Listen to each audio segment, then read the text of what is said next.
In this video, we will see about polymorphism. Okay. So before going on polymorphism, first we will try to understand about method signature. So in method signature, if I'm writing like class test, I am writing inside this, I am giving public void m1. Okay, and I am passing some parameter here. Okay, and I'm writing something inside this. And once again, if I am writing public int, or if I let me take double here, I'm taking double m2 and just pass double inside this double d. Okay, and we are writing something here, and we need to return also because it's a return. It is asking for return. Okay, so inside method signature, it is included method name and whatever the parameter we are passing. So only these two things are included in the method signature. Okay, so we can say that. Okay, so and if I am writing m1, then it means we are overloading this method, and overloading is happen within the same class. So let's take as of now m2, no issue. So this is a return type, I can say. It is asking to return double value, so we are simply returning double value here. Okay, so let's, as we have understand about method signature, let's take one another example, I can say. So let's take one example, that is for, I am taking here, let me write, let me delete this also. Okay, I am taking here uh, class, I'm taking class test, I'm taking here. Inside test, we are passing, we are giving some methods here, like public, I am taking void. Okay, void, I am taking m1. Inside this, I am giving some int value. Okay, and we are writing something here. Then one another method, if I am writing here public void m2. Okay, and if I wanted to return something, we can pass here something, but as of now I don't want to return anything, so I am just simply writing double d, I am writing here. Okay, and we are writing something inside this. One another method, if I am taking here public void m3, if I am writing like this, and I am taking a string, I am taking str. Okay, like this way, if I am taking, and we are writing something inside this. Okay, inside main method, it is having a string. Okay, a string array type and str, I am taking like this. Inside this, how do we call these methods inside the main method, I can say. So to call this, we need to create object for the class. So I'm creating one object, new test. Okay, and the reference variable, I can say, is t. So always, whatever the return type, if I wanted to return something here, if I wanted to return a string, so, and we need to write here return, and whatever I wanted to return here, I wanted to return str, so we need to write like this. Okay, so always in the method signature, only we are looking for method name and the parameter. But what about a return type? So return type is always taken care by compiler. Okay, at the compile time, we can say. Okay, so in method signature only we are looking bothering about method name and and whatever the parameter. Okay, as of now we have not discussed about overloading, we will discuss, don't worry. So let's take, we have created a reference t dot, I am taking m1. If I am taking like this, if I am passing 10, that's fine.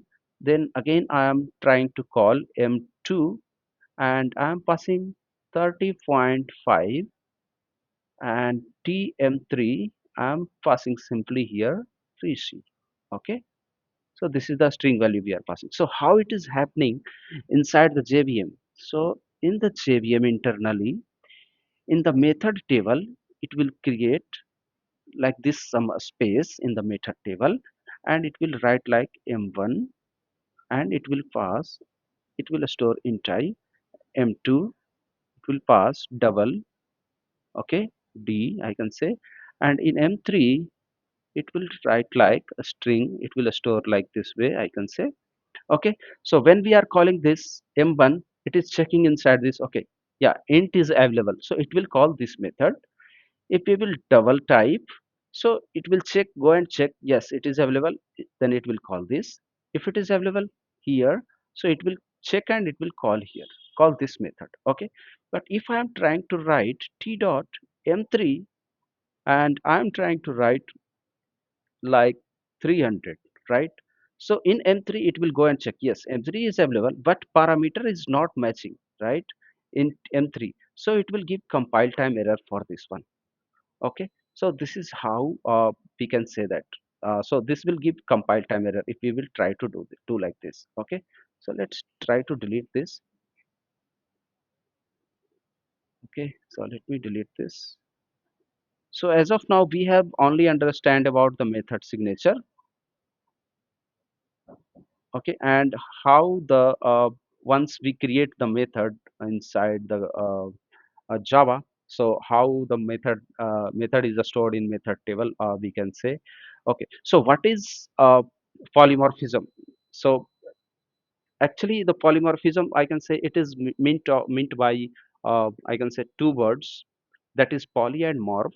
Poly means many and morph means behavior, means multiple behavior. We can say that, okay, an object which exhibits multiple behavior, we can say that it's a polymorphism. And in polymorphism we are bothering about method signature I can say. Okay, so in polymorphism, we can achieve polymorphism by two ways, either by overloading or by overriding. So in overloading, first we will discuss about overloading. So overloading is always happen within the same class, okay, not to the parent or different class I can say. Like if I'm taking class, I am taking like test I am taking here or demo whatever it is. If I'm writing public, okay, void, I'm taking m1 here. Okay, so I'm not passing anything, no argument I am passing here. And if I'm taking public void, I'm taking m1 and I am passing here int I. Okay, so we can say that this method m1 method is overloaded. So one inside one, if I wanted to call this, so test t equal to new test, okay, like this way. And we can write like t dot m1, t dot m1. If we will write like this, and t dot m1, if we will write like this, if we will write like this, it will call no arg method. If we will write like this, it will call this method like this way. So suppose some person, like any one person is asking to create a calculator class, like I wanted to design a calculator. So either we can calculate some integer value, or I wanted to calculate some double value or float value, whatever it is, or long value. So we can, in the same class, in a class calculator I can say, in a class calculator we can define like summation of or addition of, and some will be, or addition will be one method I can say. Inside that inside that uh, we can overload this method, like one I can say that int. Okay, and in another method I can say that double we can take, or in some another I can say float we can take. So this is how we can take, and with the same method, and we can overload according to our expectation I can say, or according to our requirement we can overload all those methods. Okay, this is how we can achieve overloading within the same class. Okay, and if someone wants, okay, okay, so we will talk about overriding in some different video. I don't want to make the video very long actually. So let's understand about polymorphism. So poly means many, morph means behavior, obviously it is made from the Greek word. And okay, that's fine, we have already discussed overloading, overriding. Okay, like, and always method overloading is taken care by compiler. So if it is taken care by compiler with the help of reference type, so in that case we can say it's a early binding, and method overriding always taken care by runtime, or always taken care by JVM at runtime, so that it's a late binding. So we can say that it's a late binding, I can say, or runtime binding, whatever it is. Okay, so this is how we can see. And what is method hiding? So method hiding we will discuss about it in a separate video. So basically, see, method hiding, if we are declaring method as a static, so in that case, uh, that method, I can say, it's not a overloading or not a overriding, it's a simply method hiding, we can say. Okay, so method hiding is yes, we will discuss about method hiding, no issue. So method hiding is, if we are declaring method as a static, so we can say that that's the method hiding, not overloading, not overriding. Okay, so okay, so let's try to discuss about a method overloading. So how we can achieve method overloading?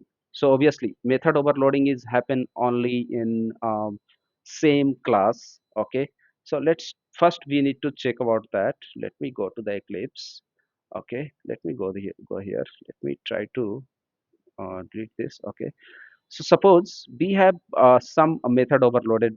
We have this m1 method is overloaded method, I can say. Okay, so m1 is no argument, right? And m1 is passing one parameter. This one is also passing one parameter, but one is int and one is double. It is passing two parameter.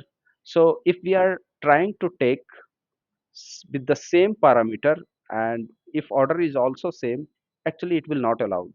Okay, so it will say that m1 is already duplicate method, it will show like that. So if we are passing multiple parameter, so in that case we need, at the time of overloading, we need to check at least the order should be different, we can say like that. Okay, and we are simply trying to uh, call every method. Okay, so in this method we are simply passing inside this one parameter, that is int value, and in this we are not passing any parameter. Inside we are passing double value. Inside here we are passing like int and long value, so it will call int and long value, I can say. This method will be called, here we are passing long and int, so in this case this method will be called. So this is how we can overload the methods itself. Okay, let's try to run this. Okay, see this, it is calling accordingly, I can say. Okay, so this is how we can achieve the method overloading. Okay, so we will discuss more thing about